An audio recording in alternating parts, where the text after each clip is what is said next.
नमस्कार, मी दत्ता कानवटे, TV9 मराठीमध्ये आपलं स्वागत आहे।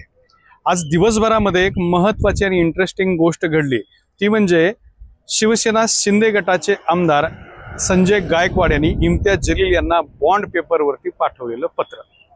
घडलं असं की काही दिवसांपूर्वी संजय गायकवाड यांनी अधिवेशन सुरू असताना त्यांच्याच आमदार निवासाच्या खाली असलेल्या एका कॅन्टीनमध्ये खाद्यपदार्थावरून तक्रार आल्यानंतर त्यांनी थेट टावेलवर खाली येऊन तिथल्या कर्मचाऱ्यांना बेदम मारहाण केली। ही मारहाण झाल्याच्या नंतर या संपूर्ण प्रकरणाची राज्यभर जोरदार चर्चा झाली। विधानसभेमध्ये सुद्धा प्रश्न उपस्थित केले गेले, त्या ठिकाणी सुद्धा या संपूर्ण विषयावरती जोरदार चर्चा झाली।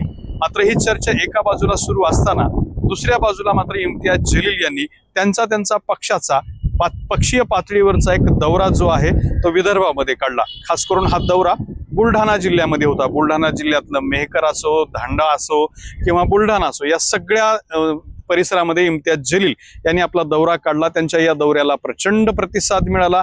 इम्तियाज जलील यांच्याच म्हणण्यानुसार या दौऱ्यामध्ये चेंगराचेंगरी होईल इतकी मोठ्या प्रमाणात गर्दी झाली होती। याला आधारही तसाच आहे, कारण त्यांनी त्यांच्या सोशल मीडियामध्ये जे व्हिडिओ शेअर केलेत त्यानुसार त्या दौऱ्याला प्रचंड गर्दी झाली होती। आता गर्दी वाढली की आवेशही वाढतोच, त्याप्रमाणे त्याच आवेशात इम्तियाज जलील यांनी संजय गायकवाड यांना थेट धमकी दिली। ती धमकी होती त्या कामगारांना जी मारहाण केली होती त्या मारहाणीवरून। मारहाण जी झाली ती इम्तियाज जलील यांना पटली नव्हती, त्यामुळे इम्तियाज जलील यांनी त्याच भाषेमध्ये संजय गायकवाड यांना सुद्धा आव्हान दिलं होतं की इलाका तेरा जगह तेरी, तारीख तुझी, वेळही तुमची, अशा स्वरूपाचा हा सगळा आशय होता। ही सगळं आशय आणि आव्हान आणि चॅलेंज संजय गायकवाड यांना मिळाल्यानंतर संजय गायकवाड यांना मारामारी म्हणलं की आधीच आवेग सहन होत नाही। त्यांचे आतापर्यंत 4-5 वेळचे मारामारीचेच व्हिडिओ सोशल मीडियामध्ये व्हायरल झाले आहेत। आता इम्तियाज जलील यांनी आव्हान दिल्यानंतर संजय गायकवाड कुठले गप्प बसतात। मग संजय गायकवाड यांनी सुद्धा 500 रुपयाच्या बॉन्ड पेपरवरती करारनामाच केलाय थेट, ज्यामध्ये लिहून घेणार लिहून देणार असं स्पष्ट लिहिलंय। ज्यामध्ये लिहून देणार जे आहे ते संजय गायकवाड, लिहून घेणार जे आहे ते इम्तियाज जलील, अशा स्वरूपाचा त्यावरती उल्लेख आहे। आणि त्याच उल्लेखाच्या माध्यमातून संजय गायकवाड यांनी इम्तियाज जलील याला चॅलेंज केलेलं आहे। त्यांनी म्हटलंय की इम्तियाज जलील यांनी कुठलाही जिल्हा ठरवावा, कुठलंही ठिकाण ठरवावं, कुठलीही तारीख ठरवावी, कुठलीही वेळ ठरवावी आणि कुठलाही धर्म आणि कुठलीही जात पंथ त्यामध्ये न आणता त्यांनी समोर यावं, मी पण तयार असल्याचं त्यांनी त्या बॉन्ड पेपरवरती उल्लेख केलेला। आणि इम्तियाज जलील यांना द्वंद्व लढाईसाठी खुलं आव्हान सुद्धा दिलेलं आहे। यामध्ये ते म्हणतात की कुठलेही शस्त्र, अस्त्र किंवा कुठलेही घातक अस्त्र जे आहे ते त्यात वापरले जाणार नाहीत, फक्त मी असेल आणि इम्तियाज जलील असेल। या सगळ्या प्रकरणाला पोलीस संरक्षण देतील।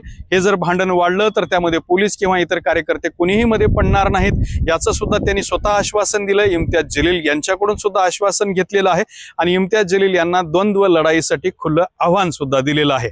साहजिकच इम्तियाज जलील यांनी संजय गायकवाड यांच्या बॉन्ड पेपरवरच्या कराराला कुठलाही दुजोरा दिलेला नाही। इम्तियाज जलील यांची भेट घेतली असता त्यांनी मला या विषयावरती काहीही बोलायचं नाही असा खुलासा केलेला आहे।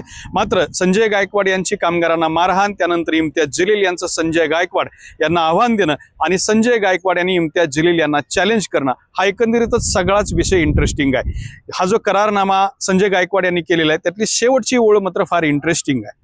त्यात संजय गायकवाड म्हणतात की अफजल खानाचा इतिहास महाराष्ट्राला सर्वश्रुत आहे आणि तशा पद्धतीचा दगाफटका करण्याचा प्रयत्न केला तर मी पण शिवरायांचा मावळा आहे असं ध्यानात ठेवा, असं सुद्धा सांगून या संपूर्ण प्रकरणाचं गांभीर्य हे धार्मिक पातळीवरती नेलंय आणि हिंसक पातळीवरती सुद्धा गेल्याचं पाहायला मिळतंय। एकूणच संजय गायकवाड यांचं हे करारनामा जो होता 500 रुपयाच्या बॉन्ड पेपरवरचा, तो आजच्या दिवसभरातला चर्चेचा विषय ठरलेला आहे।